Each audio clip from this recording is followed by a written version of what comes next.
Hello and welcome to the Happy You're Here podcast. In this episode, we're going to talk about why you should be careful who you're listening to.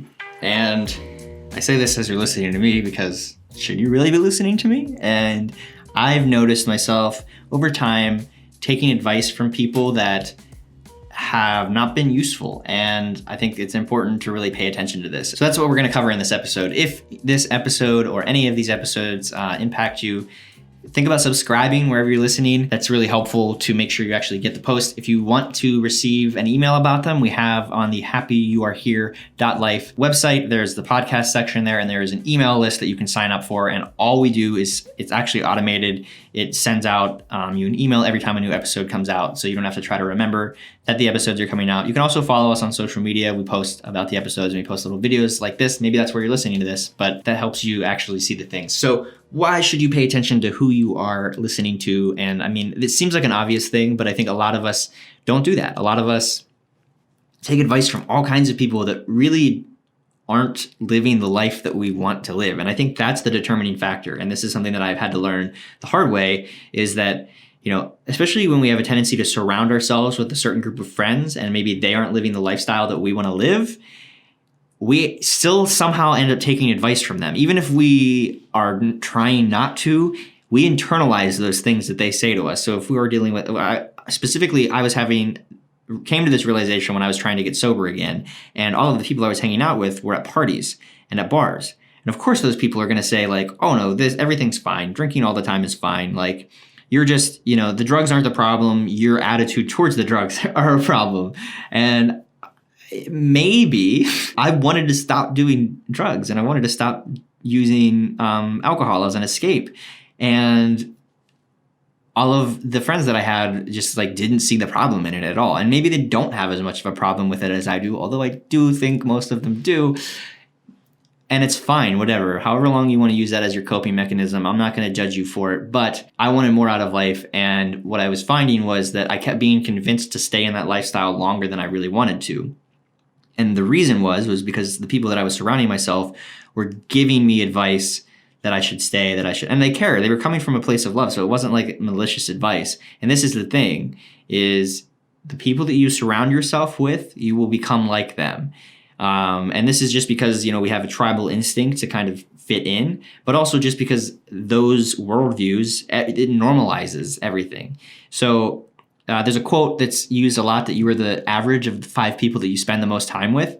And I have found that super accurate throughout my life. Like when I would spend time volunteering and working in nonprofit space, that's like all I seemed to care about. That's all I did. And I became more generous, and I became more interested in how I can help the community. When I spent time with politicians, when I was doing this leadership institute, and I was spending time thinking about politics and local politics and state level politics a lot and learning from these people, that's all I could think about. And that's the way that I was thinking about solving problems. And then when I spend time with a lot of business owners, I think about everything in capitalistic terms. When I spend time with a bunch of hippies, then I think about everything in like, it's just peace and love. And that is why it's important, first of all, to spend time by yourself sometimes and journal and like think through this, like, where are these thoughts coming from? And it's not that you shouldn't take ideas from other people. That's super important. It's awesome to take ideas from other people, but it is important to be careful who you're taking those ideas from. And the thing that has helped me draw a line in the sand is the person speaking to me, is the person that I'm taking advice from, whether it's online advice or it's in person, are they living the life that I want to live? Or are they living a life that I am living, or are they living by values that I'm interested in? If they are not, then I really need to block out any advice that they're giving or any worldview things that they might be talking about.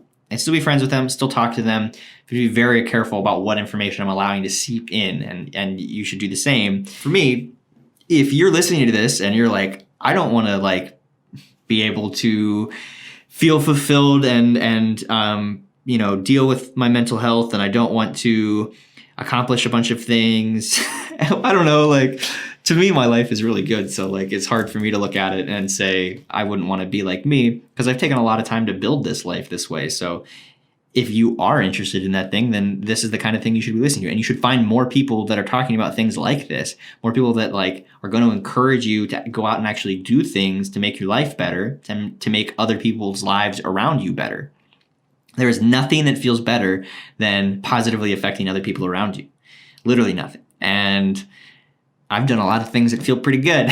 And that's like, this is the biggest thing that clicks for me is service, and not necessarily service in community service way. I did try that for a while, and I still do some of it, but I think everyone has kind of unique ways that we can serve other people. And by doing that, and then you end up surrounding yourself with other people that A, you want to serve, and B, can help you be better at serving other people. So surround yourself with people that are focused on that. Whatever it is, whatever you want to change, let's say you want to be a successful business person, surround yourself with other successful business people. Work in a co-working space. Like in Omaha, I work here in Populous, which is a really cool co-working space. And I'm surrounded by other business owners. I'm surrounded by other entrepreneurs, and it's really inspiring. And I also just kind of seek out those kind of environments. And then also I, spend time at music festivals. I go to kind of hippie music festivals because I really want to have both those. Like, I want to be participating in capitalism. I do think that there is a way that capitalism can work. That's just my opinion. Capitalism that's based, though, on love and compassion. And these things are hard things. And I think for me, I'm very conscious about like, okay, I want to take some of these ideas from these people, and I want to learn a little bit about this from these people. And you don't have to be so meticulous about it the way that I am, but I think that it's going to be helpful for you to at least be conscious of it. Because most of us, and I know I wasn't, most of us are not conscious of it at all. We're just spending time with the people that are around us, that have always been around us. I like Doug Bopst. I'm going to say his name wrong, but he's been on Impact Theory. He's been on some other things. He's a good guy to follow on the internet. He's got a lot of really positive things. He talks about hanging out with people that have common futures rather than common pasts. A lot of times we think these people are best friends and we should have their back no matter what. First of all, we should have everyone's back no matter what, but we should have these people's back no matter what, because we grew up together, because we've known each other for 10 years, because we've been through all this stuff together. But how about we focus on, okay, these people, maybe those are the same people, but maybe they're not. The people that you have common futures with, that, you want to reach a certain goal, or you're working towards a certain thing, or even if it's not the same thing, but in general, you're trying to improve your lives. Like spending time with people like that, you can help uplift each other. And focusing your time on talking about the things you want to do in the future rather than the things you want to avoid, or not even the things you want to avoid, but the stories and things you have from the past. Like telling stories about the past. And this is like, especially in like drug culture, is really weird because we tell these like war stories almost of, and you talk about this in Alcoholics Anonymous, which I think I definitely have some issues with Alcoholics Anonymous. I think that, if you spend your time around a bunch of other alcoholics, it's like kind of difficult to then not just identify yourself as an alcoholic and just think about that all the time. But I do like that they talk about not talking about war stories, which I've found a lot of times no one follows through with, which is maybe the problem. But if you don't spend your time talking about like, oh, remember this thing, or even like this thing was so bad, or this thing was a really cool experience, you're going to start like wanting to do more of that. Where if you're talking about the future and you're talking about, oh, I can't wait to do this. And I found this in relationships is really interesting, to focus your conversations instead of on like sharing all of your past, which is important.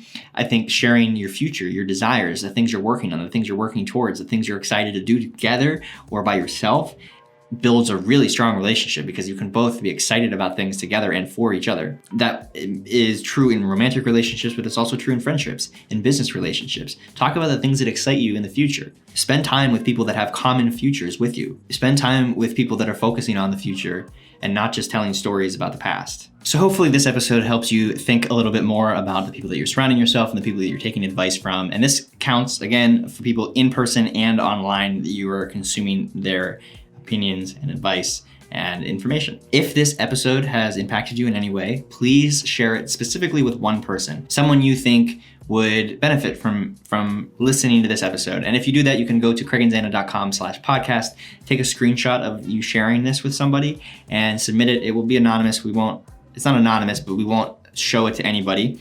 And we give away a $20 Amazon gift card every week. So you will be able to be entered to win that. And every time you enter, you'll be entered an additional entry. So if you share it with 20 people, you'll get 20 entries. If you share it with 20 people over a month, you'll get 20 entries. If you share it over, one person a week, you'll get one entry a week, and those entries stay in the contest forever. So that's just a way that we are trying to spread the word a little bit. And what will happen if you win is you get a $20 Amazon gift card and a specialized book recommendation based off of the things you're working on in your life. You don't have to buy the book. You can do whatever you want with the $20.